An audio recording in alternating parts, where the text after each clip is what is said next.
Ce qui manque aujourd'hui pour les coopératives pour pouvoir développer, massifier ces pratiques vertueuses vers l'agroécologie et vers cette économie décarbonée, ce sont notamment les investissements.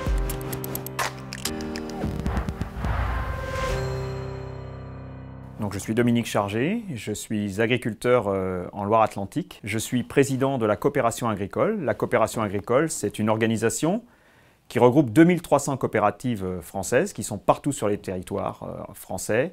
Et donc, une coopérative agricole, son rôle, c'est d'accompagner les producteurs dans la production dans leur exploitation, en leur donnant du conseil, des services, évidemment des produits pour faire leur production. C'est également de collecter, de transformer et de commercialiser les produits issus des exploitations pour l'ensemble des différents marchés. Régulièrement, l'agriculture française et mondiale a été soumise à un certain nombre de défis. Le défi du XXIe siècle, c'est effectivement le défi des transformations, des transitions écologiques, mais aussi des transitions alimentaires. Donc jamais, je pense, autant qu'aujourd'hui, l'agriculture et les coopératives n'ont été confrontées à un tel besoin, une telle demande, de telles attentes des consommateurs et des citoyens, par rapport donc évidemment à la transition, aux transformations écologiques, par rapport au bien-être animal, par rapport aux défis alimentaires, par rapport également au gaspillage alimentaire auquel nous devons répondre. Évidemment, il y a un défi qui, globalement, j'allais dire, est important aussi, c'est celui du changement climatique et donc de nos moyens de production, de nos modes de production auxquels nous devons répondre également. Nous lançons en 2021 les trophées des solutions coopératives. C'est pour nous une mise à l'honneur de coopératives qui, par les pratiques qu'elles ont adoptées, les transformations qu'elles ont mises en œuvre, répondent à ce que sont aujourd'hui les attentes de la société et les attentes citoyennes. Ce sont des pratiques vertueuses que nous voulons pouvoir montrer à la fois à nos parties prenantes et aux autres acteurs coopératifs. Il y a 4 thématiques qui ont été retenues: l'agroécologie, l'économie circulaire, l'économie décarbonée et les coopératives solidaires. L'agroécologie, c'est pour nous mettre en avant ce que sont les améliorations, les changements de pratiques des agriculteurs, l'amélioration de leurs pratiques. Et donc, on a aujourd'hui, par exemple, plus de 600 coopératives qui sont engagées dans la production d'agriculture biologique. Et la coopération agricole aujourd'hui produit, l'ensemble des coopératives produisent 75% de la production de céréales, 75% de la production de porc, et 75% de la production de volailles bio en France.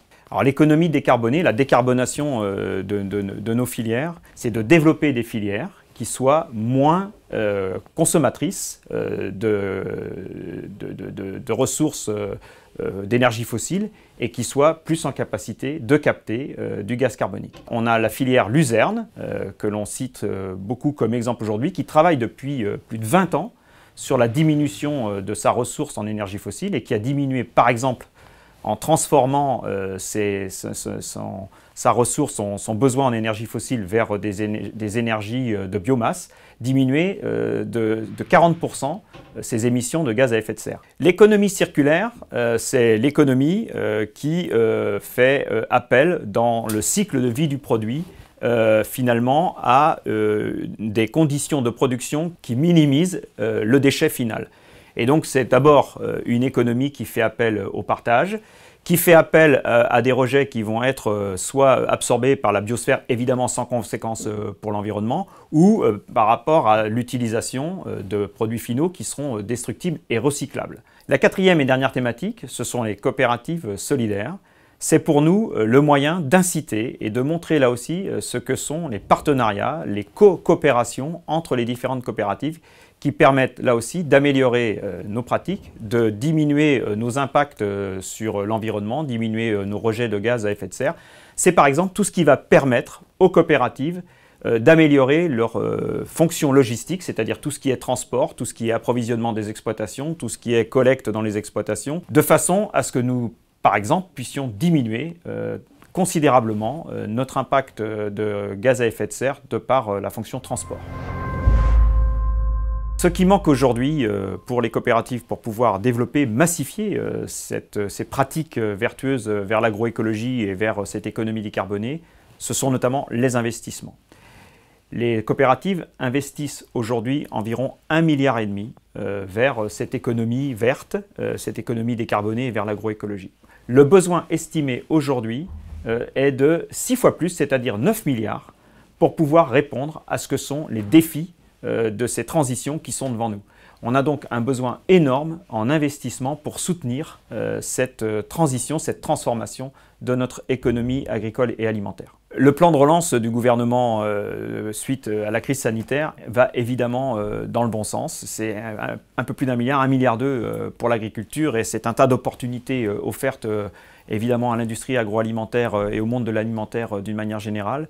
Nous avons énormément besoin d'investissements en recherche, en développement pour justement mettre en œuvre, trouver ces solutions et mettre en œuvre ces solutions alternatives. L'inconvénient du plan de relance aujourd'hui, c'est qu'il a une durée de vie de 2 ans et que les transformations dans lesquelles sont engagées l'agriculture et l'agroalimentaire français sont sur un pas de temps beaucoup plus long, de l'ordre d'une dizaine d'années et au moins jusqu'à 2030, et que nous aurons besoin de soutenir à la fois ces investissements productifs et ces investissements de recherche et de développement au-delà des 2 ans du plan de relance. La crise a accéléré notre feuille de route. Je pense que nous étions engagés déjà sur cette voie. Je peux vous en parler comme agriculteur, comme responsable de coopérative depuis plus d'une dizaine d'années, engagés dans ce qu'était la transformation de ces modèles de réponse aux attentes des consommateurs, aux attentes sociétales, mais qu'elle a accéléré et en même temps, elle a mis en exergue ce qu'était ce besoin, cette nécessité de restauration de la souveraineté alimentaire, ce qui n'est pas un mince défi parce qu'il y a aujourd'hui certaines filières pour lesquelles nous sommes en grande dépendance pour notre approvisionnement d'importation de pays étrangers. Je pense notamment à 2 filières, c'est la volaille, enfin le poulet plus exactement, qui va notamment entrer dans les plats préparés et dans la restauration à domicile. Et puis c'est également tous les fruits et légumes qui sont aujourd'hui notamment des produits comme la tomate qui sont largement importés. Et en même temps, ce que la crise a mis en évidence, c'est qu'on avait, dès lors qu'on était confinés, un certain nombre de nos compatriotes qui ressentaient leur incapacité à pouvoir, de par leurs ressources, de par leur pouvoir d'achat, s'acheter les produits de consommation puisqu'ils les considéraient comme étant inaccessibles. Donc ce qu'on a à faire, c'est restaurer cette souveraineté alimentaire, mais dans une alimentation qui soit de qualité et surtout qui soit accessible à tous et qui permette à chaque citoyen de pouvoir se nourrir. Je reste raisonnablement optimiste, mais je reste avant tout pragmatique. Je sais qu'au fil des époques, au fil des générations, l'agriculture et les coopératives qui appartiennent aux agriculteurs ont su relever les défis que la société, que le contexte et la société imposaient. Elles ont su le faire dans les années 60 quand l'objectif était d'arriver à nourrir les populations en produisant de manière suffisante. Elles ont su le faire au milieu des années 90 et au début de ces années 2000 en prenant en compte cette dimension environnementale. Elles vont savoir le faire aujourd'hui en prenant cette dimension des transformations de nos modèles de production, de nos modèles agricoles et alimentaires, et en prenant en compte tout ce que sont les paramètres de la biodiversité, de l'environnement, de la décarbonation de nos filières, de la réponse aux défis climatiques, donc de tout ce que sont les grands enjeux de notre société. Oui, nous saurons le faire, nous devons savoir convaincre, c'est pour ça que nous avons mis en œuvre les trophées des solutions coopératives. Nous devons savoir aussi prendre notre part à ce que sont ces grands défis. Au nom de la coopération agricole d'une manière générale, nous avons travaillé sur cette année 2020 justement à réidentifier ce que devait être à la fois notre raison d'être, mais également ces stratégies, nos stratégies pour la coopération agricole qui nous permettent d'entrer dans cette économie, dans ces grands défis du XXIe siècle.